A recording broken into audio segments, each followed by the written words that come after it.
श्री शिवाय नमस्तुभ्यम। शिव की शक्ति एंड ब्लॉग्स में आपका स्वागत है। आज हम जानेंगे इस वीडियो के माध्यम से 4 महा ऐसे उपाय। आज का वीडियो बहुत ही खास होने वाला है। आज के वीडियो में मैं आपको 4 ऐसे महा उपाय के बारे में बताऊंगी जो कि आपके बच्चे से जुड़े हुए हैं। समझे? किनसे? आपके बच्चे से। जो बच्चे आपकी बात नहीं मानते, आपका कहना नहीं मानते और बात बात पे चिड़चिड़ करते हैं। आपके मना करने पर भी आपकी बात नहीं मानते, पढ़ते नहीं हैं, पढ़ने में उनका मन नहीं लगता है। आप पढ़ने के लिए कहते हो तो गुस्सा करते हैं, क्रोध करते हैं, चिल्लाते हैं और आप ही को उल्टा फुल्टा बोल देते हैं। तो ये सिर्फ आपकी ही परेशानी नहीं, घर घर की परेशानी हो गई है। और आपके बच्चे हाथ से निकलते जा रहे हैं, गलत संगत पे जाते जा रहे हैं और गलत मार्ग में जा रहे हैं, धूम्रपान करने लगे हैं, नशा करने लगे हैं। ऐसे स्कूल से आते हैं, आते ही उन्हें मोबाइल चाहिए और मोबाइल देखकर ही खाना उनके पेट में जाता है। आप थक चुके हैं। यदि आप ये समस्या झेल रहे हैं तो क्या आप ये समस्या को यूं ही झेलेंगे? इसलिए इन समस्या का हल आप इन 4 महा उपाय को करके कर सकते, क्योंकि ये 4 महा उपाय जो भी करते हैं उनके सारे ग्रह कलेश दूर हो जाते हैं। बच्चे उनकी बात मानने लगते हैं। अगर आपका बच्चा मानसिक तनाव से भी गुजर रहा है तो ये इन उपायों से उनकी मानसिक तनाव भी दूर हो जाएगी। बहुत आसान से उपाय हैं, इसीलिए इस वीडियो को आप बहुत ही ध्यान से देखिएगा, स्किप मत कीजिएगा। पूज्य पंडित प्रदीप मिश्रा जी की बात सुनकर ही मैं ये 4 उपाय, जो 4 महा उपाय है, आपके साथ शेयर करने जा रही हूँ इस वीडियो के माध्यम से। ये चारों में से जो भी उपाय आपको आसान लगता है कि आप कर सकते हैं, तब ये उपाय उनमें से कर सकते हैं। और ये उपाय आपको सोमवार के दिन ही करना है, तभी आपको इसका फल मिलेगा। सोमवार का दिन ही होना चाहिए या फिर आप मासिक शिवरात्रि के दिन भी कर सकते हैं या फिर प्रदोष के दिन। जो भी दिन और वार होगा वो शिव से जुड़ा हुआ ही रहेगा, ये ध्यान में रखें। तो चलिए हम लोग शिवालय की ओर जाते हैं और शिवालय में जाकर ही मैं आपको उपाय बताती हूँ किस तरह हमें ये। और हाँ, यदि अभी तक आपने हमारा चैनल सब्सक्राइब नहीं किया है तो please subscribe, like and share जरूर करें। तो चले शिवालय की ओर। हम आ गए यहाँ पर, तो अब हम करेंगे पहला उपाय। पहले उपाय में हमें एक पात्र में 1 लोटे के घंटी में जल लेना होगा। साथ में हम लेंगे पीला चंदन। हमें पीला चंदन लेना है, पीला चंदन पाउडर के रूप में ही लेना है और उसे बाबा का लेपन करना है। इस पीले चंदन से हमें बाबा का लेपन करना है और ये लेपन हम शिवलिंग में ही करेंगे।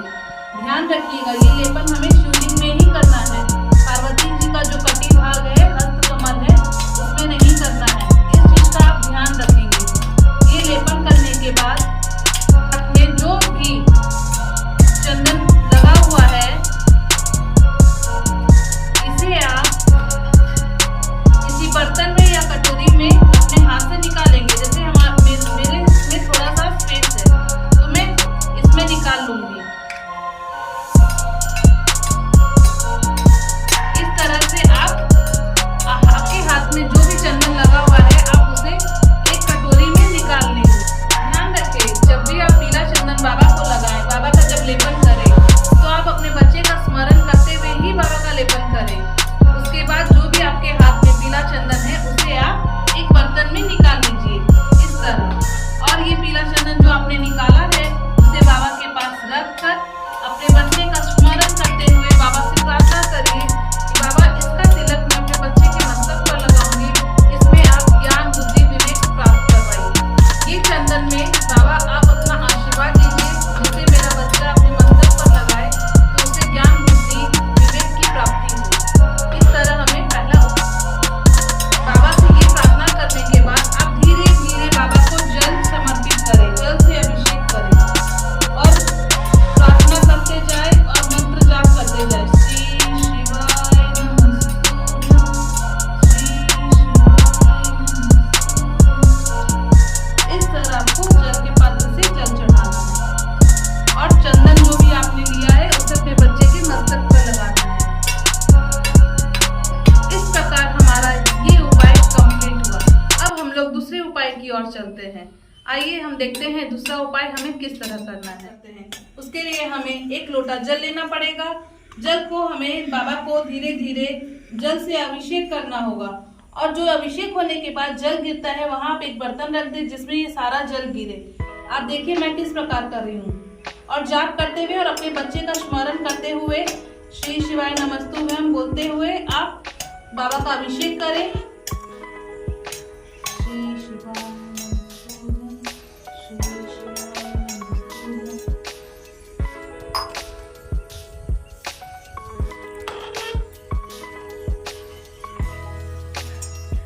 अब इस पात्र में जो भी जल गिरा है इसे आप अपने घर लेके जाएंगे और जब आपका बच्चा स्नान करेगा, जैसे आज सोमवार है, ये उपाय सोमवार की सोमवार ही करना है, कम से कम आपको 5 सोमवार तो करना ही है।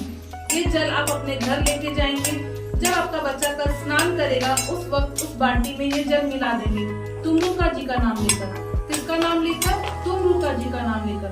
तुमरुका जी का नाम लेकर आप ये जल मिलाए ताकि धीरे धीरे आपका बच्चा जब इस जल से नहाएगा उसके अंदर की जो भी नेगेटिविटी है वो धीरे धीरे निकलती चली जाएगी और आपका बच्चा आपका बात भी मानेगा। धीरे धीरे आपका बच्चा आपकी बात भी मानेगा, आपका कहना भी मानेगा और उसकी पढ़ाई में मन भी लगने लगेगी। फिर वो हर काम मन लगाकर करने लगेगा। इस तरह हमारा दूसरा उपाय कंप्लीट होता है। अब हम लोग तीसरे उपाय की ओर चलते हैं। चलिए हम लोग देखते हैं तीसरे उपाय में हमें क्या करना है। चलिए अब हम स्टार्ट करते हैं तीसरा उपाय। ये जो तीसरा उपाय है इसे हमें अपने बच्चों से ही करवाना होता है। हमें अपने बच्चों से ही करवाना है। आप ये ध्यान रखिए, अगर बच्चे इसे करेंगे तो ज्यादा अच्छा है, क्योंकि ये उनको धीरे धीरे ये उपाय करने से धीरे धीरे उनका गुस्सा शांत हो जाएगा, उनका मन शांत रहेगा, वो चिड़चिड़ाएंगे नहीं, क्रोध नहीं करेंगे, उनका हर काम करने में मन लगेगा। तो आप देखिए ये उपाय हमें किस प्रकार करना है। हमें अपनी ये 3 उंगलियों से त्रिकुंड बनाना है। ये जो 3 उंगली है त्रिकुंड वाली उंगली है, हमें इसे बाबा के ऊपर त्रिकुंड बनवाना है अपने बच्चे से। उसे ओम लिखवाना है और ऊपर चंद्र बिंदु भी देना है। जिस तरह मैं कर रही हूँ आप देख सकते हैं। मैं आपको करके दिखा रही हूँ, लेकिन ये काम आपको अपने बच्चे से ही कराना है।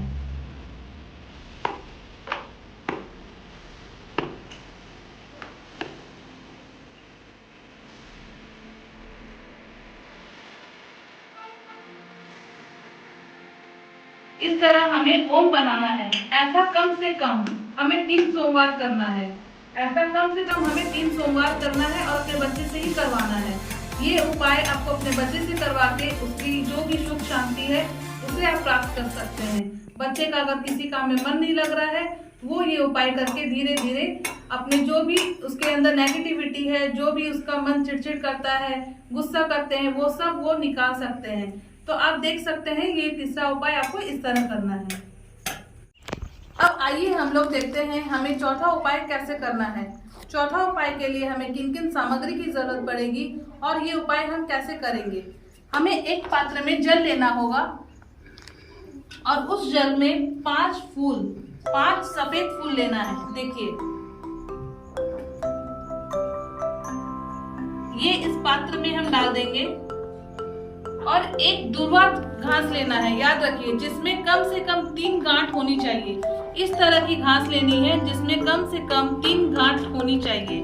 ये 3 गांठ आप देख सकते हैं। इसे भी हम इस जल में डाल देंगे और 7 दाना चावल लेना है। याद रखिए चावल के दाने पूरे होने चाहिए। चावल यानी अक्षत के दाने पूरे होने चाहिए। इसके 7 दाने ही लेने हैं, ये खंडित ना हो, ध्यान रखिएगा। ये भी हमें इस जल में डाल देना है। अब हमें इसे धीरे धीरे बाबा को अभिषेक करना है। अब इस जल से हमें धीरे धीरे बाबा का अभिषेक करना है। अभिषेक करते हुए आप अपने बच्चे का स्मरण करिए और आपके बच्चे के अंदर जो भी गुस्सा है, टेंशन है, जो भी बच्चे धूम्रपान करते हैं, चिड़चिड़ापन करते हैं, घर में कलेश करते हैं, ये बहुत बड़ा महा उपाय है। आप इसे करके सारे गुस्सा टेंशन से निवारण पा सकते हैं। तो आप प्लीज देखिए और अच्छे से ये उपाय करिए। इस तरह धीरे धीरे बाबा को जल चढ़ाएं, बच्चे का स्मरण करते जाइए। कुंदकेश्वर भगवान का नाम लेते हुए ये जल चढ़ाना है। कुंदकेश्वर भगवान का नाम लेकर ये जल हमें धीरे धीरे बाबा को चढ़ाना है।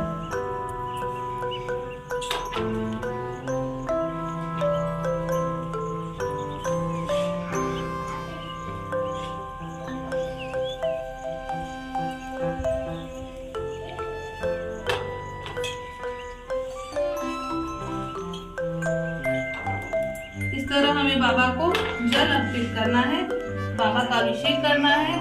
और ये उपाय करने से देखिएगा आपकी जिंदगी में खुशहाली आ जाएगी, आपके बच्चे शांत हो जाएंगे, आपके बच्चे अच्छे से बात करेंगे, उनका हर काम करने में मन लगेगा और आप भी खुश रहेंगे, आपके बच्चे भी खुश रहेंगे। ये आज हमारा कंप्लीट हुआ चौथा उपाय।